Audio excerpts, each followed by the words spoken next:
এদের ছুটি শেষে আজও বাস টার্মিনাল ও রেল স্টেশনে ঢাকামুখী যাত্রীর চাপ। যাত্রীরা বলছেন দূর দূরান্ত থেকে ট্রেন কিছুটা দেরিতে ছেড়ে আসায় ঢাকায় পৌঁছাতে দেরি হচ্ছে।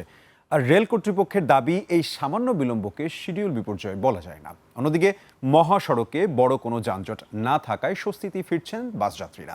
বিস্তারিত শফিকুল ইসলামের রিপোর্টে। কমলাপুর রেল স্টেশনের এই জনস্রোত ঢাকামুখী মানুষের। প্রিয়জনদের সাথে ঈদানন্দ ভাগাভাগি শেষে আবারও যান্ত্রিক নগরীতে ফিরছেন তারা। ঈদযাত্রায় প্রতিদিন কমলাপুর রেল স্টেশনে আসা যাওয়া করছে ৬৮টি ট্রেন। যাত্রীরা বলছেন তীব্র গরম আর বিলম্বে ট্রেন ছাড়াই ঢাকায় ফিরতে কিছুটা ভোগান্তি পোহাতে হয়েছে তাদের। সাধারণত অন্য সময়ের তুলনায় লেট করছে। বিবারে থেকে আসছি, নরসিংদীর সিট দিছে। প্রচুর ভিড় ছিল।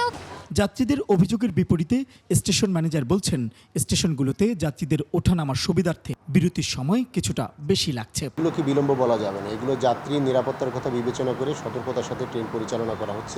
এদিকে রেলের পাশাপাশি রাজধানীর বাস টার্মিনালগুলোতেও বেড়েছে রাজধানীমুখী মানুষের ভিড়। মহাসড়কে বড় কোনো যানজট না থাকায় নির্বিঘ্নে গন্তব্যে ফিরতে পেরেছেন বাসের যাত্রীরা। আমরা ভালোভাবে গন্তব্যে পৌঁছাতে পারছি। আমি বাড়িতে গেছি খুব ভালোভাবে, আবার আসছি খুব ভালোভাবে। নারীর টানে বাড়ি ফেরা নগরবাসী আবারও এই যান্ত্রিক শহরে ফিরে আসায় প্রাণহীন ঢাকা ফিরতে শুরু করেছে তার চিরচেনা রূপে।